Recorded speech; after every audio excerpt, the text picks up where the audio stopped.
नमस्कार साथियों, मैं एडवोकेट स्निग्धा राय, लीगल एडवाइज़र। आज हम इस वीडियो में 498 ए के केस की बात करेंगे कि 498 ए के केस में पत्नी को क्या साबित करना होता है। उसके पहले मैं आपको यही कहना चाहूँगी कि यदि आप मेरे चैनल पर नए हैं तो मेरे चैनल को सब्सक्राइब कर दीजिए और साथ में बेल आइकॉन को भी दबा दीजिए ताकि मेरे आगे आने वाले वीडियोज़ के नोटिफिकेशन आपको आसानी से मिल सके। जानकारी पूरी पाने के लिए आप मेरे वीडियो पर बने रहिए। चलिए अब हम बात करते हैं 498 ए के केस की कि 498 ए का केस क्या होता है और यह क्यों लगाया जाता है। धारा 498 ए भारतीय दंड संहिता 1880 के एक महत्वपूर्ण प्रावधान है जो में किसी महिला के पति या उसके रिश्तेदार द्वारा उसके खिलाफ क्रूरता को दंडित करता है। चूँकि क्रूरता व्यक्तिपरक होती है इसलिए इसे न्यायालय में सफलतापूर्वक साबित करने के लिए कई आवश्यकता होती है। सफलतापूर्वक साबित होने पर महिला को राहत प्रदान की जाती है, जो अक्सर इन मामलों में घरेलू हिंसा की शिकार होती हैं। कभी कभी अत्यधिक क्रूरता के कारण महिला आत्महत्या भी कर सकती है। ऐसे मामले में अभियोजन पक्ष का यह कर्तव्य होता है कि वह यह सुनिश्चित करे कि न्याय का पहिया सही दिशा में चले और ऐसे अपराध करने वाले लोगों को कानून के द्वारा पर्याप्त रूप से दंडित किया जा सके। सबसे पहले तो मैं आपको यह बताती हूँ कि 498 ए का जो केस है वह महिला थाना के द्वारा किया जाता है। पुलिस के पास जाकर इस केस में एफआईआर दर्ज करवाई जाती है। यदि महिला चाहे तो डायरेक्ट कोर्ट में जाकर के भी 498 ए का केस कर सकती है। वहाँ से चार्जशीट तैयार होती है, इन्वेस्टिगेशन होती है, उसकी सारी प्रक्रिया जो होती है वो अलग होती है। लेकिन अभी हम जो बात कर रहे हैं महिला थाना में एफआईआर जब दर्ज की जाती है तो ऐसी स्थिति में पुलिस वालों द्वारा बयान लिए जाते हैं, इन्वेस्टिगेशन किया जाता है, चार्जशीट तैयार की जाती है। उसके बाद जो यह चार्जशीट है यह कोर्ट में पेश की जाती है। अब हम बात करते हैं कि जब पति को पुलिस थाने से फ़ोन आता है तो क्या पति को जाना चाहिए या नहीं जाना चाहिए।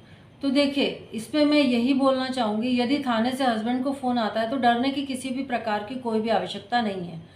फ़ोन आने पर अगर वो उपस्थित हो सकता है तो उसे उपस्थित हो जाना चाहिए और अगर उपस्थित नहीं हो सकता है तो उस स्थिति में उसे ये रीज़न बताना चाहिए कि मैं बीमार हूँ या मैं कहीं बाहर हूँ, तो ऐसी परिस्थिति में मैं अभी उपस्थित नहीं हो सकता हूँ, मुझे कोई और डेट दे दीजिए, मैं उपस्थित हो जाऊँगा। अब हम बात करते हैं कि थाने पहुंचकर पति को क्या करना चाहिए। थाने पहुंचने के बाद पति को किसी भी प्रकार का कोई भी प्रेशर लेने की ज़रूरत नहीं है, क्योंकि शिकायत महिला द्वारा की गई है तो इसे प्रूफ करने की जिम्मेदारी भी महिला की ही बनती है। और यदि महिला द्वारा आरोप और प्रत्यारोप किया जा रहा है तो ऐसी स्थिति में पति को अपने साथ में एक एडवोकेट जरूर ले जाना चाहिए। और जिस समय पत्नी द्वारा पति के ऊपर आरोप प्रत्यारोप किया जाता है उस समय पति को इस बात का प्रूफ जरूर मांगना चाहिए या फिर उसे अपने अधिवक्ता को यह जरूर बताना चाहिए कि मेरे द्वारा ऐसा कोई भी कार्य नहीं किया गया है और न ही मेरे घर वालों द्वारा कभी भी ऐसा कोई कार्य किया गया है। और पत्नी द्वारा जो भी आरोप लगाए गए हैं उन्हें प्रूफ करने के लिए कहना चाहिए, क्योंकि महिला गुस्से में जब बोलती है तो वह यह भूल जाती है कि वो जो लिखवा रही है वो सारी बातें उसको प्रूफ करनी पड़ेगी।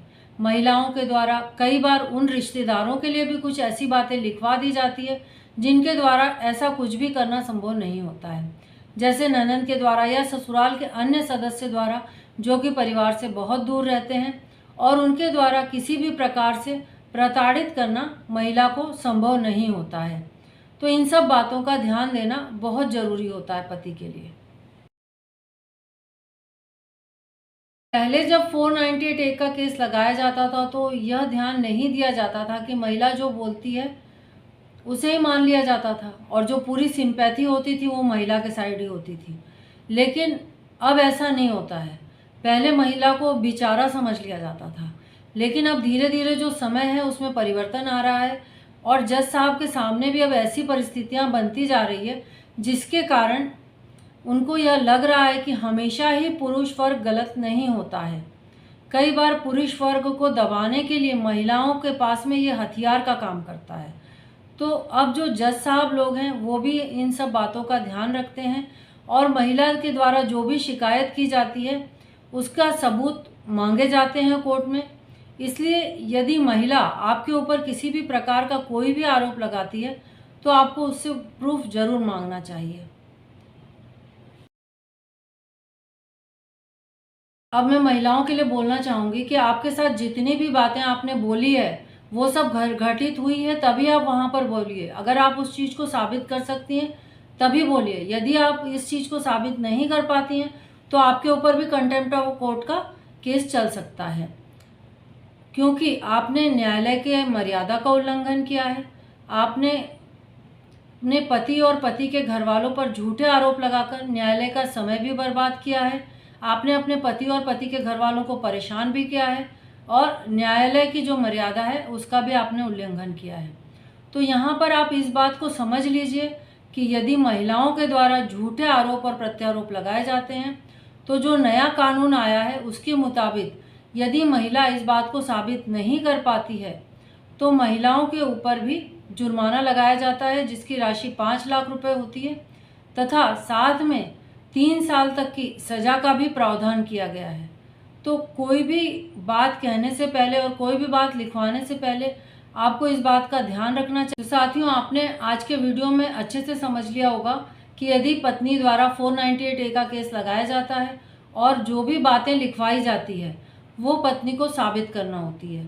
आपको मेरे द्वारा वीडियो में जो भी बात बताई गई है पूरी बात समझ में आ गई होगी।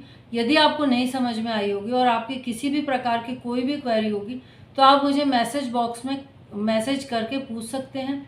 मैंने अपना मेल आईडी दिया हुआ है, आप मेल में भी मुझे भेज सकते हैं। मैं आपके हर क्वेरी को सुलझाने का प्रयास करूंगी।